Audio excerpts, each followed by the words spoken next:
but now. Tears and prayers for the 10 innocent lives who were targeted for their skin color. Racism and hate as a terrorist act. Families and loved ones gathered to mourn on Sunday's mass celebrations that turned into a cry against racism.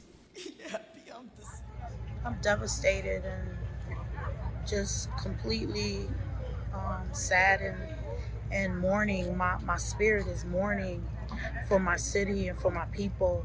This is my community. I grew up here and I'm just in shock. I haven't slept all night. I've been crying all night. I've been praying all night. Not only their peace, but also their sense of safety and security has been shattered. Representing the family's victims, attorney Ben Crump said the cause for this attack was clear.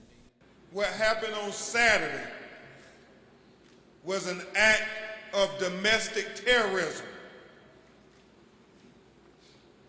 And we have to define it as such. We can't sugarcoat it.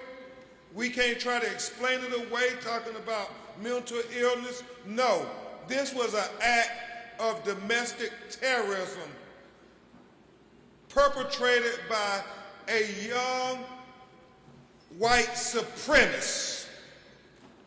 There is no question about his intentions. There's been over 200 mass shootings across the United States so far this year alone, and some consider this an epidemic, which has been largely blamed on loose gun laws and mental health issues. But activists for racial justice are worried that radical ideologies around white supremacy are taking hold among mainstream groups, posing a growing threat for communities of color.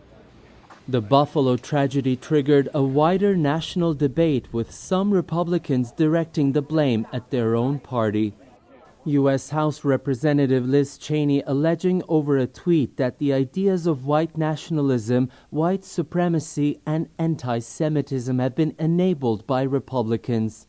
And Representative Adam Kinzinger condemning some Republican Party leaders for pushing for the white replacement theory, a baseless conspiracy theory that appears to have inspired the Buffalo attack. U.S. President Joe Biden and the First Lady are expected to visit Buffalo on Tuesday to meet with officials and families of victims who died in Saturday's attack. At a time when the grieving residents of Buffalo are seeking a sense of peace, security, and justice. Ediz Tiyansan, CGTN, Buffalo, New York.